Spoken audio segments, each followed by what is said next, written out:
Y'all, today on the baited hook, I'm actually working on a old wheel while it's not one to.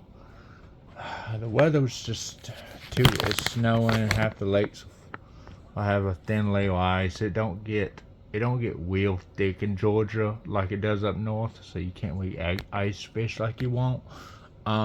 So today, what's going on with this guy? I don't know if y'all can. It might be hard for everybody to see. Hold on. Okay, let's see. I'm trying to do everything a certain way. I lost my mount, so alright, let's see. Now the issue with this one is that it will rotate backwards just fine, but this thing right here, this catchel, is catching fine in reverse. But when you go into forward, like okay, see what? Hold on a second. This is backwards, right? Let's see. Now it doesn't want to cooperate. Of course it don't. So it does forward. See, look, I can barely push it. I have to hold this down in place so I can force it into fourth. So the gears are stuck going forward. So a lot of times that's what happens with these old wheels. If you can't turn it forward, your catchel or gear selector is not operating properly, so it needs a little help. So I got an old thing of grease here I picked up from a yard sale, just some basic fishing wheel grease. It was 50 cents. I ain't gonna argue about 50 cents. So we're gonna take off a little flathead screwdriver, a little old one.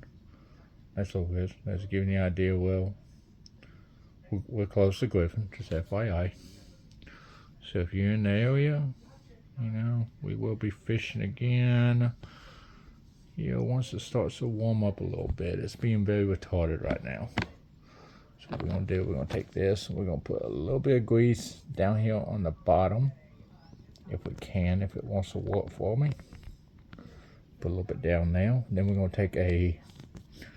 put this to the side. Then we're gonna take our flathead and we're gonna force that grease down in there where the gear is.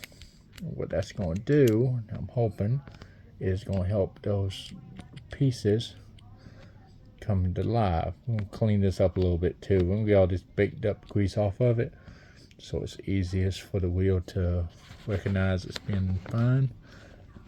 Now, thing is, what that thing does, it allows your top rod right here to go up and down smoothly. And the fact it's not doing it, so what we're gonna do, we're gonna take a little bit of this. So if the lighting ain't the best.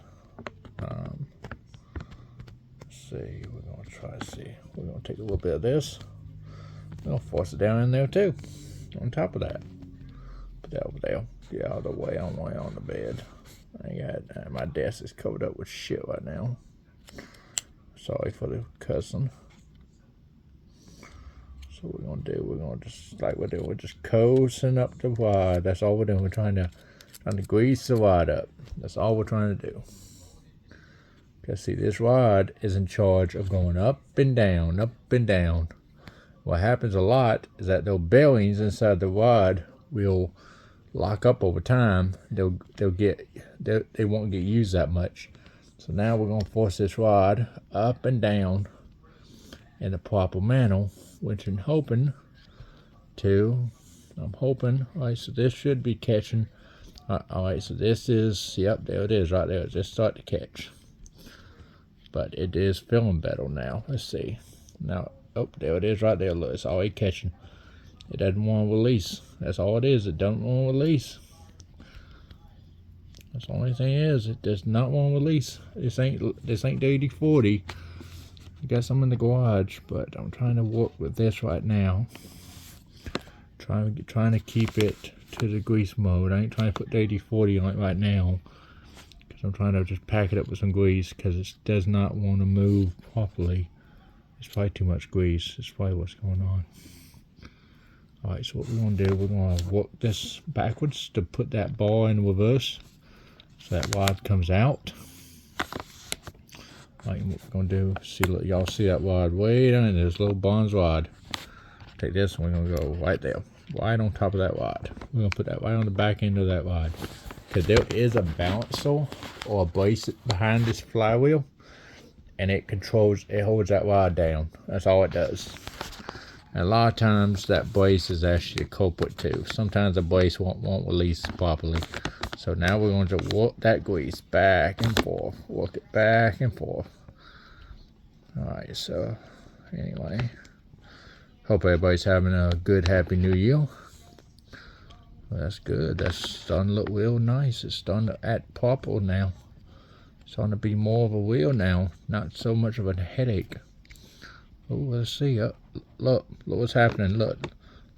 That's forward now. Oh, it just came off. Well, just mostly because I ain't got the case on it, too. That plays a big role. But anyway, alrighty, here we go. Look at this. Look, it's actually turning pretty easy now. It's not one to resist me too much. So that's what we're going to do. We're going to take this. We're going to put the case back on it. Pause it for a second. I did already buy a camera. I'm just trying to now get everything I need together to be able to use the GoPro, because I'm not sure what all I need yet. So I'm still doing research on it. But anyway, hold on. I'll be right back with you. You know what? Screw it. You know what? We're going to try to do it ourselves. And, you know, I'm probably going to hate myself for doing it this way. But you know what? No field, no game, right? Alrighty, so what we're going to do, we're going to take this. We're going to take the only thing I hate about these old wheels are these little tiny screws. This is a Daiwa. What is this? It's a Daiwa A. There you go. There's this model. I will put my eBay in the bottom of the description, so y'all can see all the wheels that has been worked on, and they have been serviced, and they're on there for sale. Some of them I've had to put parts into, so the price is a little high. It's just because I had to put some money into it.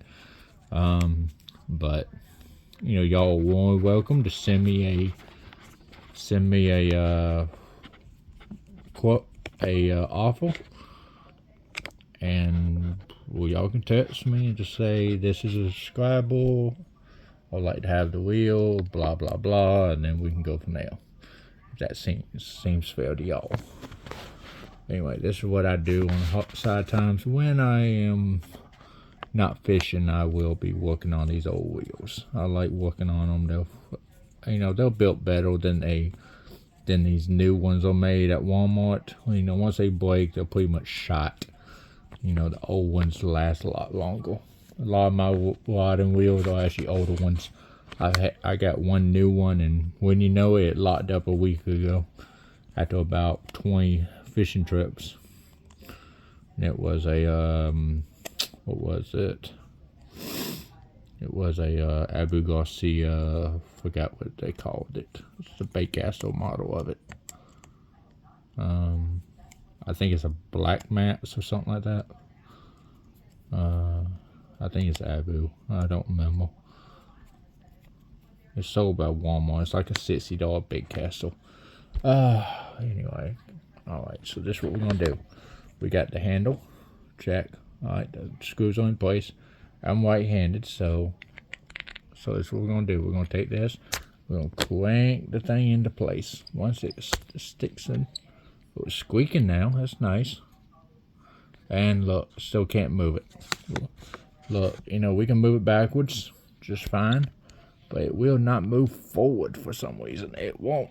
It don't want to move forward easily. It really don't. It wants to be a butt. It doesn't want to move forward, which I hate. It does not want to move freely. It wants to fight me every tooth and nail. Well, the arm is moving, but it doesn't. Might be something wrong with the bell or two. Let's see. Now we're going to take this. We're going to run it up and down a couple times. What it's going to do. Alright, hold on. I got a little bit of alcohol spray. I use it time to time to help break down some of the old grease. Alright, there we go. Done. Now, all it is lens cleaner. I use it a lot for the camera to clean the lens, but this has a good amount of alcohol in it. So it would actually help break down the grease inside the wheel. So any breakdown grease it has, it'll help break it down. But it goes backwards fine. But so if y'all want to ever fish a wheel like this, you're not supposed to be using these wheels. I have a feeling that's how this guy's been fishing. If y'all want to fish a wheel like this upside down, and then, you know, I'm assuming, you know, it might work just fine. But yeah, it doesn't want to move in the proper direction. It doesn't want to move forward. It wants to move back. So could be a strip gear, could be anything at this point. But anyway, I've been working on this thing for a few weeks. I thought it was just the gears. It might be something else. Anyway, it will be on my eBay in the description. This is what it looks like fully together. Hold on, I'll put it together so everybody can see it. And it'll be on my eBay as parts. Somebody can buy it for a parts wheel, and maybe one of y'all knows how to properly repair them better than me. I do this as a hobby. Sometimes it's easier than it is, and this one needs a little bit of love. I was always made a good wheel, always been good wheel companies. In my defense, they're my second active pen. A lot of people probably disagree with me, but I really don't care. But yeah, that's what it will look like when it goes on eBay for parts. Like I said, I'll put my eBay link in the description of this video. So if y'all want to see it, then y'all are more welcome to do it. But yes, it's a good starter wheel if you can fix it. Thanks for tuning in, and I will hopefully see y'all next time. Like and subscribe if you like this kind of stuff, and I'll start doing more of it. But anyway, thanks, and have a blessed day, y'all.